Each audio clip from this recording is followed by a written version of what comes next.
ऐसा कहा जाता है कि निर्जला एकादशी के दिन इस पुरानी कथा को पढ़ना बहुत शुभ माना जाता है। इससे हमारे ऊपर में श्री हरि की कृपा होती है।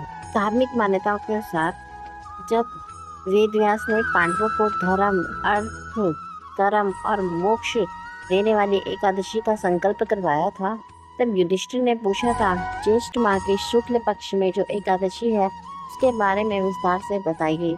इस पर भगवान श्री कृष्ण ने कहा, राजन, इस बारे में परम धर्मात्मा व्यास जी बताएंगे।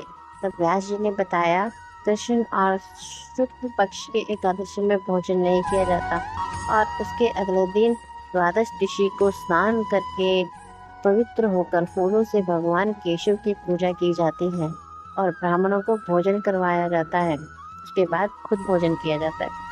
इस पर भीमसेन बोले, पितामह, मैं आपके सामने सच कहता हूँ, मुझसे एक बार भोजन करके भी व्रत नहीं किया जा सकता, तो फिर उपवास करके मैं कैसे रह सकता हूँ? मैं पूरे साल में केवल एक ही उपवास कर सकता हूँ जिसमें स्वर्ग की प्राप्ति हो।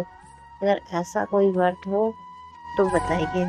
इस पर व्यास जी ने कहा, ज्येष्ठ माह में सूर्य वृष राशि हो या मिथुन राशि पर शुक्ल पक्ष में जो एकादशी आती है उस पर निर्जला व्रत करें।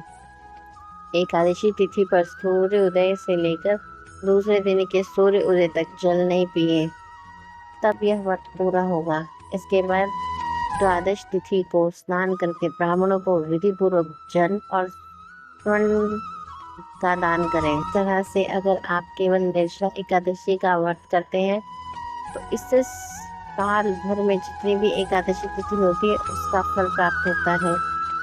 उन्होंने कहा कि जिस भी व्यक्ति ने श्री हरि की पूजा और रात में जागरण करते हुए यह निर्जला एकादशी का व्रत किया, उन्होंने अपने साथ साथ पिछले 100 पीढ़ियों को और आने वाली 100 पीढ़ियों को भगवान वासुदेव के परम धाम में पहुंचा दिया है। कहते हैं कि जो व्यक्ति इस एकादशी पर सच्चे मन से व्रत करता है वह स्वर्ग लोक में जाता है।